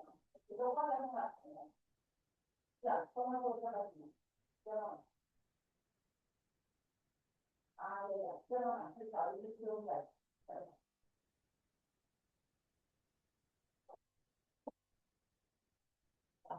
a ver, chicos, la respuesta. Ahí ya se salió la respuesta. ¿Comprenden? ¿Alguien sabe? Sí, doctor, sería por atonía uterina, por el útero flácido. Exacto, ¿no? ¿Por qué? Porque la atonía es la primera causa, acuérdense. Pero también tienen que saber que es una hemorragia postparto primaria, ¿no? Y el manejo es con oxitocina. Muy bien. Y fluidoterapia, dependiendo del estado hemodinámico de la paciente, si es muy profuso, transfusión sanguínea. Muy bien. Otro caso, paciente mujer de 27 años que acude a emergencia referida en un centro de salud por útero subinvolucionado, sangrado vaginal con mal olor y anemia moderada. Tuvo un parto vaginal hace 6 días.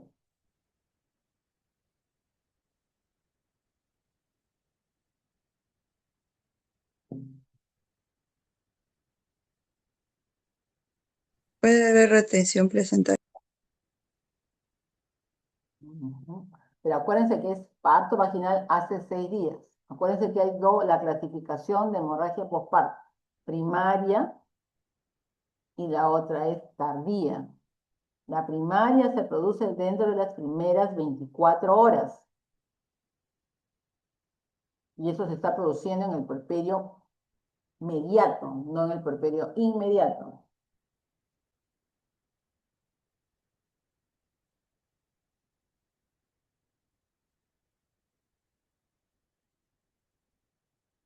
Entonces sería la tardía, doctora, por retención de...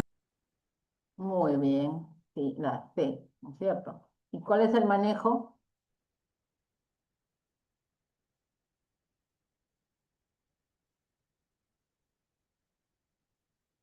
El- es el legrado uterino. Mientras tú no saques todo lo que hay adentro, va a seguir con mal olor. Pero si a pesar de que tú haces el legrado y la paciente sigue con fiebre séptica, caballero, histerectomía, no hay otra. Por eso que es importante evaluar bien a la hora que tienes el parto. Y eso es, no se han dado cuenta de que ha quedado algún cotiledón, algunas membranas, y eso lleva a una infección del útero. Muy bien. Gestante 38 años con 40 semanas de gestación. Gesta 6 para 4014, que al momento está en trabajo de parto. Antecedentes partos vaginales e hijo de mayor peso de 450. Presentó hemorragia postparto en su anterior parto. Al examen físico, una altura de 37, dilatación de 9 y AP0. Tiene una ecografía con ponderado de 4 kilos, 150 gramos y circular simple al cuello.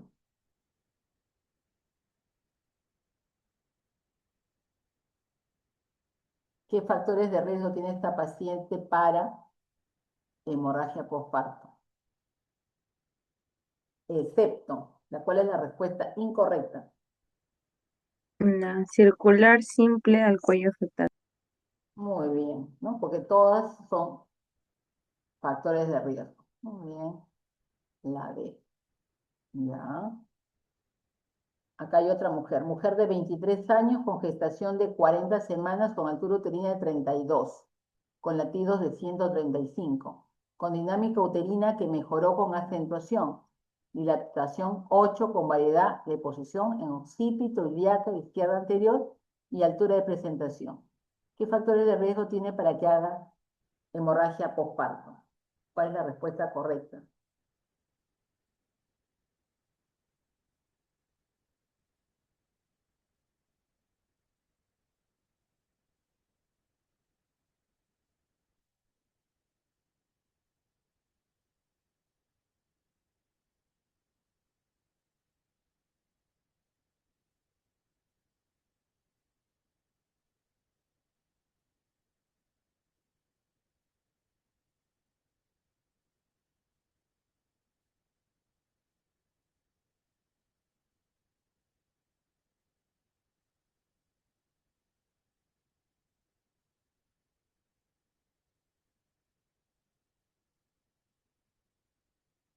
¿Algún alumno sabe la respuesta?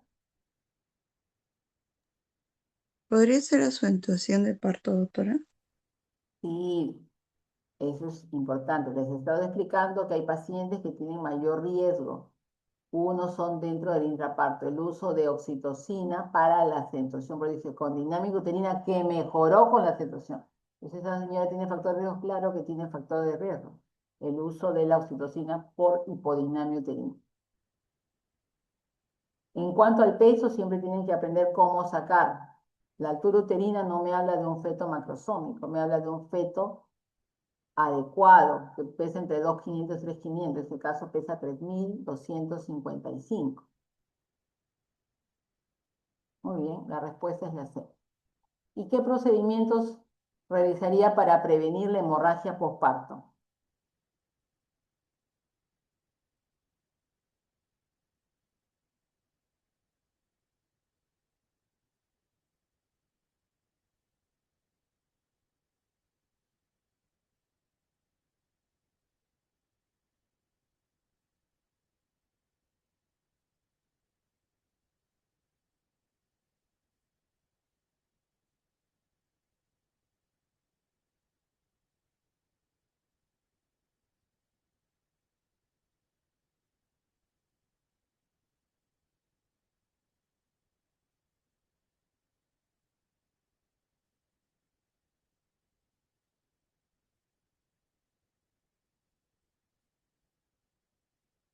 Un masaje uterino.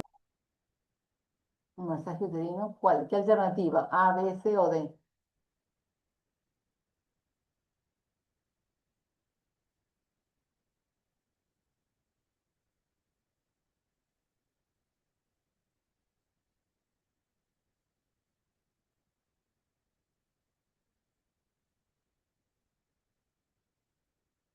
La B podría ser, aunque también mm, la C, quizá. Mm. Les he estado explicando que para prevenir se hace el manejo activo del enamoramiento con oxitocina. Se hace la tracción controlada del cordón umbilical y la maniobra de Brown-Adams es la contratracción para evitar la inversión uterina. El masaje uterino externo y la lactancia materna. La respuesta es la letra C. El enamoramiento espontáneo no, porque hay que esperar media hora, probablemente se pueda quedar. No se usa como primera opción misoprostol sublingual, y la lactancia materna no debe ser dentro de las dos primeras, en 2 horas, ¿no? Sino durante las 2 primeras horas. Entonces, siempre a saber usar el uso profiláctico de uterotónico durante el alumbramiento, en todos los partos. Y saber que la lactancia materna produce también liberación de oxitocina junto con la prolactina. Por eso que es importante colocar al bebito apenas nace dentro del pecho materno y que comience a succionar. Eso no solamente se hace en un parto vaginal, sino también en la cesárea, ¿no? Para los que han entrado a sala de operación. Acá hay otro caso, ¿no? Puérpera inmediata de parto vaginal que presenta sangrado profuso por vía vaginal. Al examen, la piel está pálida, está fría, está sudorosa, despierta, pero con tendencia al sueño. Al examen, la presión 80/50, milímetros de mercurio, pulso de 130, frecuencia respiratoria 38, temperatura 36. El abdomen está blando, no doloroso, el útero palpable 4 centímetros por encima del ombligo, está flácido, no doloroso. Y revisión del canal de parto, no hay desgarros, no hay hematomas y la placenta está completa. ¿Cuál es la causa más probable de hemorragia postparto? Atonía uterina. Tonia, Muy bien, la atonía uterina, ¿no? Siempre revisar su placenta y sus membranas y que el útero esté bien contraído, porque así está cuando entramos a sala. Muy bien, la letra E. Y ahora, ¿cuál es la causa? Según el caso anterior, ¿cuál es la respuesta correcta? Lo que hablamos, ¿no? Todos los shock hipovolémicos. ¿Está o no está en primer lugar? ¿Cuál es el peor parámetro? ¿Cuál es el índice de shock? A ver, la respuesta.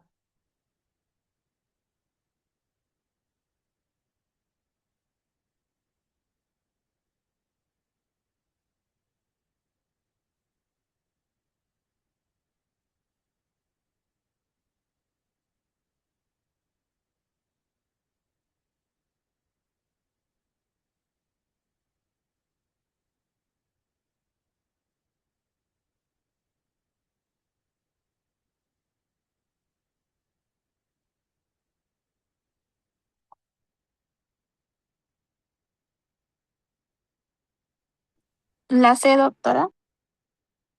No, porque la paciente está con 130 de pulso. 130 de pulso, está con presión arterial 80/50. Si ustedes hacen su división, 130 entre 80, sale más o menos 1,6. El peor parámetro es el pulso. Y acá que tienes que estar uterotónicos y transfusión, ¿ya? Entonces tienen que aprender a valorar en qué grado se encuentra. Acuérdense que es el peor parámetro para definir el shock hipovolémico, ¿no? La respuesta es la C. En el grado 1 es muy poca la pérdida, no hay tanta graticardia. ¿Y cuál sería el tratamiento más conveniente?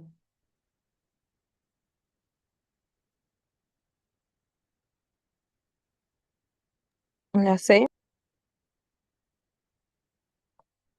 No.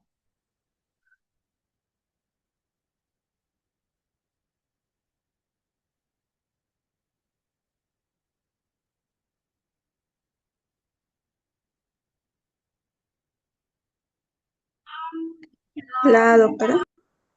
¿Cómo? La A. A ver, les he explicado que el manejo, tenemos dos tipos de manejos. Uno del estado hemodinámico, que lo voy a hacer con fluidoterapia, con transfusión sanguínea. Y el otro el manejo de la causa etiológica. Si ustedes me están diciendo que es la atonía uterina en este caso, el primer manejo tiene que ser farmacológico. Por eso que hay un manejo de forma escalada. Siempre tienen que pensar en sus uterotónicos como primera opción. Entonces tienen que hacer que el útero se contraiga. Si no se contrae, ahí sí, ¿no? Entras a hacer las operaciones para hacer tus suturas, tus ligaduras de arterias o tu histerectomía, ¿no? Y si tienes tu balón de Bacri antes de entrar a eso, ¿no? Pero lo primero que tienen que pensar siempre es sus uterotónicos, oxitocina, ergometrina, misoprostol, cabergocina. Entonces, eso es importante que lo tengan presente. O sea, no todo es entrar a sala, porque entrar a sala demora. Entonces, y si yo estoy en periferia tengo que comenzar a poner, como les digo, no a veces los pacientes o vienen las referencias, no, que la paciente está con hemorragia postparto, con una clave roja, pero en la periferia nadie le puso, está con la oxitocina y no vieron que tal vez no mejora, ya le pusieron ergometrina, ya le pusieron misoprostol. Entonces, todas esas cosas tienen que comenzar a pensar y tenerlo en cuenta, ¿no? No todo es entrar a sala, quirúrgico, es primero comenzar por todo lo farmacológico, el primer nivel de manejo de una atonía uterina, ¿no? Entonces, si tienen en cuenta eso, la alternativa sería oxitocina, ergometrina, misoprostol y cabergocina, en ese orden. ¿Asociado a qué? A mi masaje uterino bimanual. Tengo que meter mi manito en la canal vaginal y con la otra mano estar masajeando el útero para que se contraiga. Su fluidoterapia, acordarse que hay doble vía, ¿no? O sea, en una voy a poner mi oxitocina y en la otra voy a estar poniendo grueso de 9 por 1000 y ya está pidiendo transfusión sanguínea. Si no mejora la atonía, ahí sí comienzo a hacer mis suturas compresivas, corriendo a sala. Por eso voy llamando al anestesiólogo, para que vaya viendo qué más tengo que hacer para que la paciente entre lo más pronto posible a sala, ¿no? Entonces la respuesta es la D. Acá tenemos una puérpera, una mujer de 19 años, puérpera de 2 horas de parto vaginal, sangrado vaginal profuso, ¿no? Tiene una frecuencia cardíaca de 106, es mucho menos, presión 90-60, que probablemente está estable, el útero está por encima del ombligo y flácido, genitales externos sin alteraciones y placenta y membranas completas, ¿no? Todavía no se ha descompensado la paciente, ¿no? ¿Cuál es la causa más probable? La C, atonía uterina. Muy bien. ¿Sí? Siempre recordar esta imagen. Tengo una mujer de 20 años, puérpera de 1 hora de parto vaginal con alumbramiento que duró más de 30 minutos a pesar de uso de oxitocina intramuscular. O sea, hicieron el manejo activo del tercer periodo del trabajo de parto. El útero está contraído, el sangrado vaginal está en regular cantidad, frecuencia cardíaca 110 por minuto, presión 90-60 y canal de parto sin alteración. ¿Cuál es la causa más probable?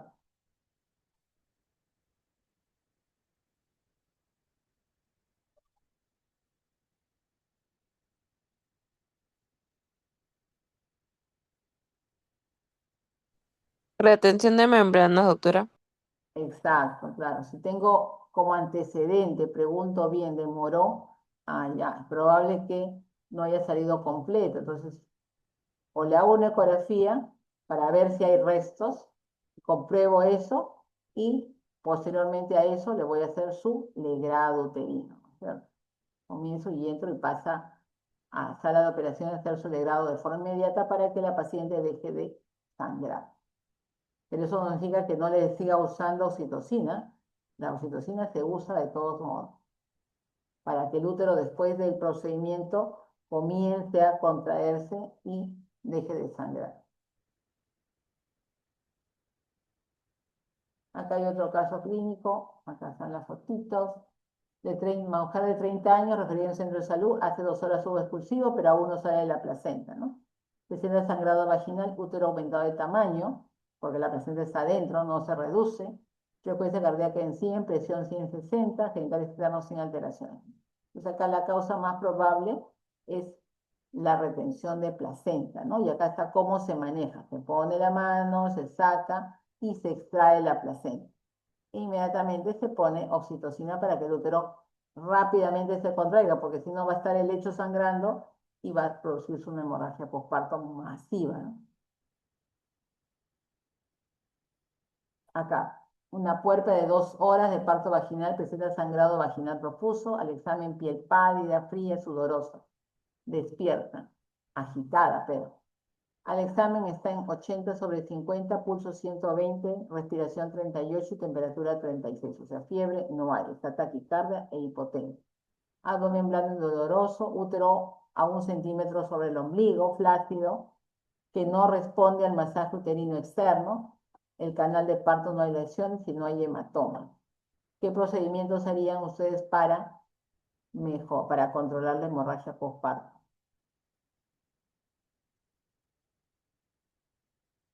Usar uterotónicos y como no responde al masaje externo, podemos hacer el masaje uterino bimanual. Luego el Exacto. balón de Bakri y el uso de cristaloides. Por último, transfusión sanguínea. Perfecto, muy bien. Entonces siempre tienen que pensar, lo primero que se usa son los uterotónicos, oxitocina, ergometrina, misoprostol y carfentanil, y tu masaje. Entonces, no solamente es poner los fármacos, ¿no? Estimular al útero para que se contraiga. Y si no mejora, mi balón de Bakri. Comprimo todos los vasitos que están sangrando y a la par mis cristaloides y transfusión. Perfecto. Muy bien. Y el último caso me parece que es puerpera inmediata de cesárea de emergencia debido a la detención de dilatación y el descenso a pesar de acentuación. Cursa con sangrado vaginal abundante con coágulos. Está pálida, está fría, con tendencia al sueño, presión 9,4, pulso 124, respiración bien, un poco incrementada, no hay fiebre, abdomen blando, no doloroso y útero por encima del ombligo, ¿no? La herida operatoria con apósitos secos, o sea, no hay ningún problema con la incisión, y se extraen abundantes coágulos del canal vaginal.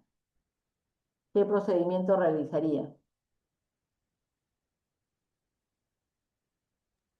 Oxitocina, doctora, con masaje uterino bimanual, misoprostol y transfusión sanguínea. Muy bien, ¿no es cierto? Entonces hay la secuencia, ¿no? De uso de los fármacos. Primero siempre, primera opción, oxitocina. Perfecto, la letra B. Muy bien, chicos. Entonces, a seguir estudiando y cuando no entienden, pregunten a sus docentes. Espero que la clase hayan podido comprender, un poco larga, pero para que puedan ver todo el abanico de manejos de la hemorragia postparto. ¿Alguna pregunta? Doctora, una consulta. ¿Y cuándo en el problema anterior hubiera, qué tendría que decir el problema o cuál habría sido la situación para que de repente la respuesta sea oxitocina, técnica de SEA y ligadura de arteria? Ah, ya, también Cuando puede hay ser, claro, si un sangrado profuso. la técnica de SEA generalmente se usa en primer nivel. Por eso que ustedes tienen que saber que existe esa técnica. Porque si yo estoy en el hospital, ¿por qué? Porque es una técnica que es temporal, no me va a corregir. No lo voy a dejar toda la vida a la paciente con sus 2 pinzas puestas en el canal vaginal. Entonces, es para traslado de un lugar a otro. Si yo estoy en el hospital, oxitocina. Si no tengo ergometrina, misoprostol de frente. Masaje uterino. Si con eso no mejora y tengo el valor de Bakri, le pongo. Si mejora dentro de las 2 primeras horas, quedo con eso porque en 24 48 horas yo le voy a sacar. Y si no mejora, ahí sí entra sal. Hacer mis suturas compresivas y si mejora, ahí quedó todo, ¿no? Entonces hay una secuencia de manejos, pero la técnica de SEA es para transferir, no es para yo quedarme con el paciente acá. ¿Por qué? Porque tan solo es temporal, es transitorio, es para traslado. Igual que el traje antichoque, yo no voy a quedar toda la vida con traje antichoque, yo tengo que ir a una institución para resolver la causa que causó la hemorragia postparto, ¿ya? La compresión aórtica, ¿no? Entonces, esos son manejos o procedimientos transitorios para traslado a otro lugar. Ok, doctora, gracias. ¿Ya? ¿Alguna otra pregunta? Doctora, no es como tal pregunta, pero ¿podría pasarle las diapositivas a la delegada por FIS? Ya. Creo que todos Gracias, estamos, doctora. claro, no hay ningún problema. Van a pasar las diapositivas, todos los profesores están pasando, creo, con la doctora Arce, que está solicitando. No hay ningún problema, yo les paso a la delegada. ¿Alguna Gracias, otra, doctora. alguna otra pregunta?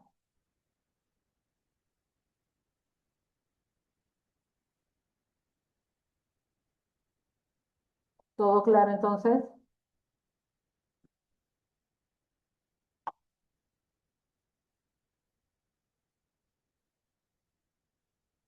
Muy bien, Todo entonces, claro, doctora. Muchas gracias. ya a ustedes muchas gracias. Hasta Hasta luego. luego, doctora, cuídese. Igualmente, chicos. Hasta